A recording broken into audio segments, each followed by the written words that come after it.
Hello everyone, hope you're doing well. Welcome to another blog of Ashish UK Diaries.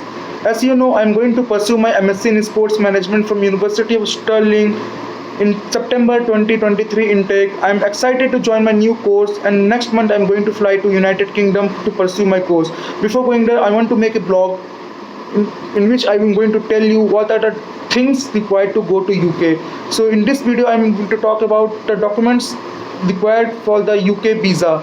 So before going starting video, I would request you all to please subscribe करो, like करो, share करो, ताकि क्योंकि मैं और भी नए नए चैनल वीडियोस वगैरह बनाऊंगा, ब्लॉग्स, इन्फॉर्मेटिव ब्लॉग्स बनाने वाला हूँ, जिससे आपको बहुत सारी हेल्प मिलेगी, बहुत सारी चीज़ों का आपकी नॉलेज होगी कि आपने क्या क्या ले जाना है और क्या क्या चीज़ें की ज़रूरत पड़ती है.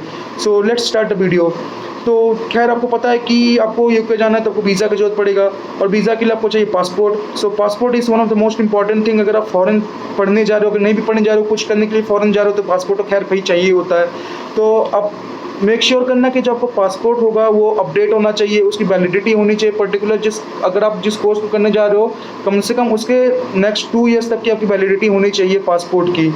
तो ये हो गया आपका पासपोर्ट. अब दूसरा जो होता है वो आपका होता है एजुकेशनल ट्रांसक्रिप्ट. एजुकेशनल ट्रांसक्रिप्ट में आपको दिखाना होता है कि आपको 10th की सर्टिफिकेट, 12th की सर्टिफिकेट, देन आपकी ग्रेजुएशन की, अगर ग्रेजुएशन के बाद भी आपने कोई पढ़ाई की है तो उसकी भी लगा दो यार, कोई दिक्कत नहीं है, वो और अच्छा होता है. तो जैसे 10th और 12th का मार्कशीट तो आपको देना ही होता है. जब आप ग्रेजुएशन के सर्टिफिकेट देते हो या ग्रेजुएशन के सर्टिफिकेट वगैरह देते हो, तो आप सेमेस्टर वाइज मार्क्स अपने उसमें ऐसे ही देना कि जिसमें सेमेस्टर वाइज मार्क्स वगैरह आपकी मेंशन की हो. और डिग्री तो खैर जो होती है वो तो आपको देनी होती है. तो जैसे मैंने एमईटी से किया हुआ था, मेरे सेमेस्टर वाइज मार्क्स मैंने उसमें दिया हुआ था, देन अपनी डिग्री दी, और फिर मैंने जहाँ से मैंने पीजी डिप्लोमा किया हुआ था, Indian institute of mass communication से, मैंने वो भी दे दिया आपका.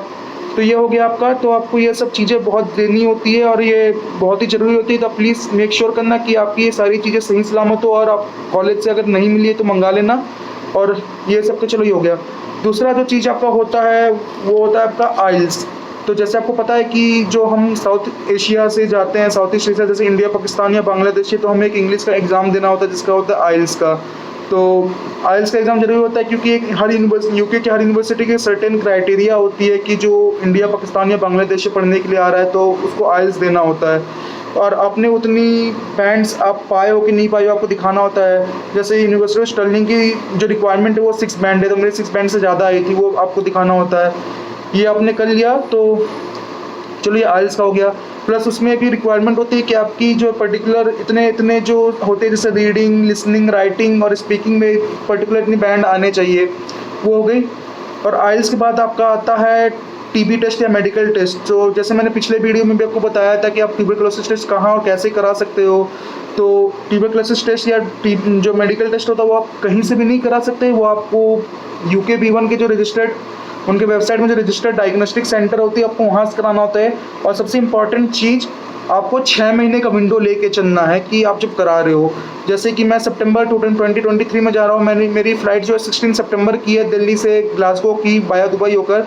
तो मैंने अप्रैल 2nd वीक में ही अप्रैल 2nd से 3rd वीक के बीच में ही करा लिया था. हालांकि अगर आप उस हिसाब से देखोगे तो मेरी अप्रैल 2nd वीक से लेकर मेरी अक्टूबर 2nd वीक तक मेरी वैलिडिटी है उसकी. तो मैं उससे थोड़ा 2-3 हफ्ते पहले ही जा रहा हूँ. ये करा लेना. उसमें खैर कुछ ज़्यादा होता नहीं है. उसमें आपको पता है अगर आप चेस्ट एक्सरे मिल रहा है तो चलो अच्छी बात है, नहीं मिल रहा है तो आपको एक सर्टिफिकेट इसमें दिया होता है कि यार बंदे को टीबी वगैरह है नहीं, तो अब उस सर्टिफिकेट को दिखाना होता है, वो आपने दिखा दिया. प्लस जो टीबी टेस्ट के बाद जो सबसे ज़्यादा ज़रूरी है फिर आपकी बर्थ सर्टिफिकेट होती है. आपको दिखाना होता है कि आपकी जो एज है, जो आपके पासपोर्ट से, एजुकेशनल सर्टिफिकेट्स जो आपकी 10th 12th हो गई, ग्रेजुएशन की उसके बाद वाली है, और जो आपके पासपोर्ट में दी हुई है वो आपकी अलाइन होनी चाहिए. उसमें दिखना है ऊपर नीचे कुछ ना हो, जो जैसा है चारों चीज़ों में सेम होनी चाहिए. ये हो गया.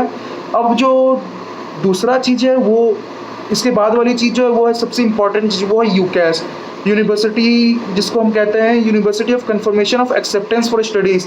तो जितने भी यूके की यूनिवर्सिटीज़ है वो कैश लेटर इशू करती है. कैश लेटर के बिना आपका वीज़ा नहीं मिलना होता है. तो कैश की क्या रिक्वायरमेंट्स है वो मैं बता रहा हूँ आपको. जैसे क्या होता है कि यूनिवर्सिटी आपको ऑफर देती, तो बहुत जगह होती है कि आपको कंडीशनल या अनकंडीशनल ऑफर लेटर होता है. तो पहले आपको कंडीशनल ऑफर लेटर मिलता है जिसमें आपको सर्टेन कंडीशंस मीट करनी होती है, उसके बाद आपका ऑफर लेटर अनकंडीशनल हो जाता है. तो जैसे मुझे अक्टूबर लास्ट ईयर 2022 में जो कंडीशनल ऑफर लेटर आया था यूनिवर्सिटी ऑफ स्टर्लिंग की तरफ से, उसमें था कि मतलब आपने जो है इतनी सारी चीज़ें को मीट करनी होती है। जैसे मेरा क्या था, मैंने एसओपी जो बनाया था, स्टेटमेंट ऑफ पर्पस, तो स्टेटमेंट ऑफ पर्पस मैंने बनाया था कि मैं पर्टिकुलरली यूके ही क्यों करने जा रहा हूँ इस कोर्स को। मैंने यूनिवर्सिटी से रिलेटेड नहीं बनाया, तो मैं पर्टिकुलरली इस यूनिवर्सिटी से क्यों जा रहा हूँ, क्योंकि आपको 4 से 5 यूनिवर्सिटीज़ में अप्लाई करनी होती है, ताकि आपको कहीं ना कहीं से, या चलो खैर एक आ ही जाए कहीं से एक ऑफर लेटर, ये हो गया। तो मैंने लिखा था मैं यूके क्यों जा रहा हूँ, उसकी थी कि उन्होंने बोला कि आपको दिखाना है कि आप यूनिवर्सिटी में स्टर्लिंग क्यों जा रहे हो, ये एमएससी स्पोर्ट्स मैनेजमेंट करने। तो इसको ज़्यादा यार देखो, ज़्यादा टेंशन लो, अगर आपके जो काउंसलर जो होते हैं, काउंसलिंग जो कंपनी होती है, उनकी अच्छी खासी एडिटोरियल टीम होती है, आपने उनको देना है, वो उस हिसाब से आपका अलाइन कर देंगे, वो कर दिया। प्लस दूसरी चीज़ जो थी वो थी कि यार आइल्स का मैंने, हालांकि मैं मेरे काउंसलर ने वो अपलोड कर दिया था, बट फिर भी कुछ इशू था, तो मैंने फिर से उनको री अपलोड करने का। तो ये सब certain criteria, SOP, updated SOP and then IELTS को देने के बाद विदिन 4 to 5 डेज मेरा कंडीशनल ऑफर लेटर अनकंडीशनल हो गया, ये हो गया। तो कैश लेटर में अब क्या होता है कि कैश लेटर के बाद आपको होती है कि एक सर्टेन अमाउंट आपको डिपॉजिट करना होता है अपनी सीट बुक करने के लिए। तो मेरा था 3000 पाउंड। तो मैंने, और फिर यूनिवर्सिटी आपको एक सर्टेन अमाउंट ऑफ टाइम देती है कि आप पैसे वगैरह जुगाड़ कर लो, या लोन के थ्रू या अपने थ्रू या कहीं से भी, अगर आपके पास अपना है तो चलो अच्छी बात है। तो मुझे 3000 पाउंड देना था। तो 3000 पाउंड देने के बाद तो मुझे जुलाई तक का टाइम था। खैर मैं इतना लेट करना नहीं चाहता था, जून जुलाई तक का टाइम था। तो मैंने उनको अप्रैल में दे दिया 3000 पाउंड जो था, क्योंकि मैं और भी यूनिवर्सिटीज़ की वेट कर रहा था, जो हुई नहीं। और उसके बाद अगर आपको सबसे इम्पॉर्टेंट चीज़ ये याद रखना कि आप जितनी जल्दी हो सके अपनी जो है डिपॉजिट अमाउंट दे दो, क्योंकि पाउंड जो है in terms of INR GBP वो फ्लक्चुएट होता रहता है। क्योंकि नवंबर से लेकर जनवरी तक में जो थी 100 रुपये, 99 से 100 रुपये तक के बीच की थी, देन अचानक से अप्रैल से मई के बीच 102 to 103 हो गई।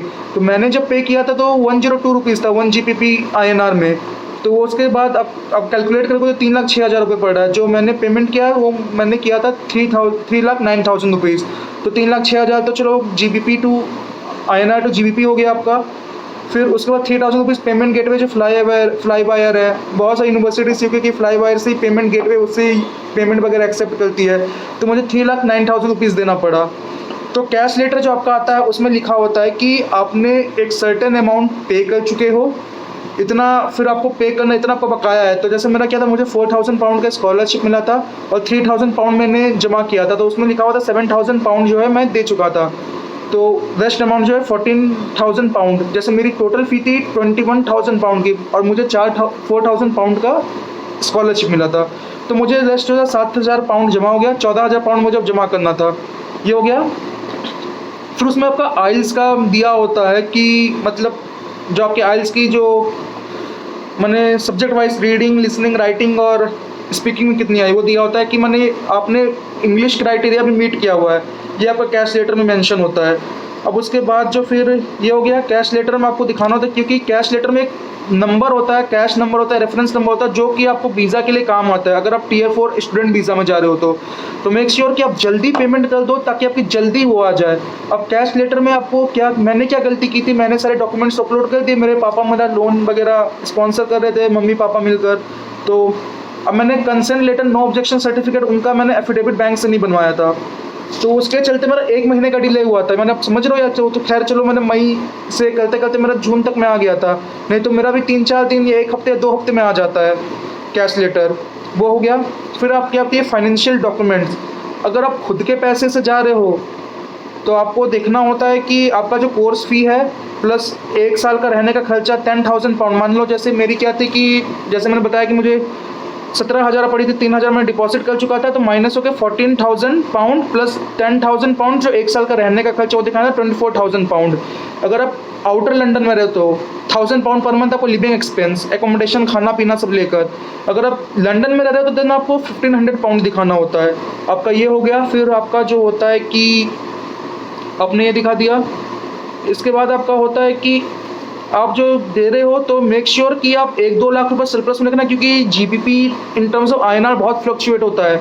जैसे मैंने जब किया था तो मैंने जून में अपना वीज़ा के लिए अप्लाई किया था, जून 2nd वीक में। तो मेरा क्या था कि उस समय 102 से 103 रुपये था, तो मैंने 25,000 पाउंड दिखाया था, हालांकि ऐसे मुझे 24,000 पाउंड दिखाना था।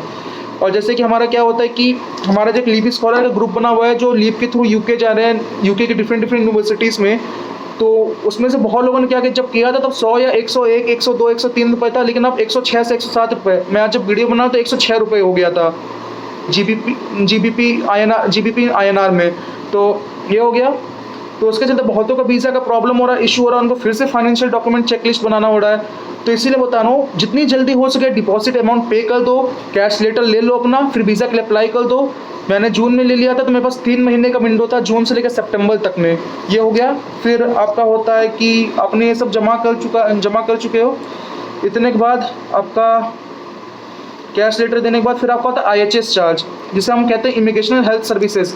तो इसकी चार्ज होती है ऐसे कि देखो 640 पाउंड होती है। अगर आप मास्टर्स करने जा रहे हो तो आपको 10,000 रुपीज़ एक्स्ट्रा देना होता है। मैंने 74,000 रुपीज़ दिया था। क्यों? क्योंकि जैसे मैं सितंबर 2023 में जा रहा हूँ, मेरा कोर्स सितंबर 2024 में ख़त्म हो जाएगा। उसके बाद 4 महीने तक का मेरा बफर टाइम होगा, जहाँ पे मैं रह सकता हूँ। मुझे UK की गवर्नमेंट अलाउ करेगी कि आप इतने टाइम रहकर कुछ भी कर सकते हो।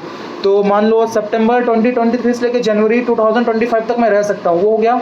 फिर आपका आता है वीज़ा फ़ी। वीज़ा फ़ी जो होता है आपका वो 360 पाउंड होता है। तो जैसे मैंने कहा कि लाइक मैंने 38,000 दिया था, तो इन टोटल मेरा 1,12,000 रुपये INR में पड़ा था वो सबको लेकर। तो अगर आप ये खुद कर रहे हो तो आप खुद भी कर सकते हो। अगर आप जैसे किसी काउंसलर के थ्रू जाते हो तो उन्होंने वो भी उनकी डेडिकेटेड वीज़ा टीम होती है, आपकी पूरी हेल्प करती है। तो जो लीव के जो वीज़ा टीम उन्होंने बहुत हेल्प किया। उन्होंने मेरे सामने सारे प्रोसेस वगैरह किया, अमाउंट पे करना जितने भी हैं, सारा टिक आउट वगैरह फिल करना, ये सब। तो मैं आपको यही रिकमेंड करूँगा कि आप भी काउंसिल से हेल्प ले लेना। अगर आपको लीव की हेल्प चाहिए तो मैं लीव का वेबसाइट इस डिस्क्रिप्शन में लगा दूंगा, आप उनसे जा सकते हो। आप उनसे कॉन्टैक्ट करना, उनके RM फ़ोन करेंगे, फिर आपके RM फ़ोन करके आपको कौन से मिलेंगे, उनकी सर्विस बिल्कुल फ्री है। ये हो गया। इतना करने के बाद ये सारे डॉक्यूमेंट्स लेके आपको वहाँ जाने हैं। तो लाइक इतना है। अब मैं आपको अपना BFS का प्रोसेस को आपको नेक्स्ट वीडियो में बताऊँगा। तब तक आप प्लीज़ सब्सक्राइब करो, लाइक करो, शेयर करो। अगर आप मुझसे कनेक्ट होना चाहते हो तो मैं नीचे आपको अपना लिंक्डइन का लिंक दे दूँगा, देन आपको अपना email ID दे दूँगा। तो आप उससे भी आके मुझसे कुछ भी क्वेरीज हो तो पूछ सकते हो। तो यार आज के लिए इतना ही। Thank you.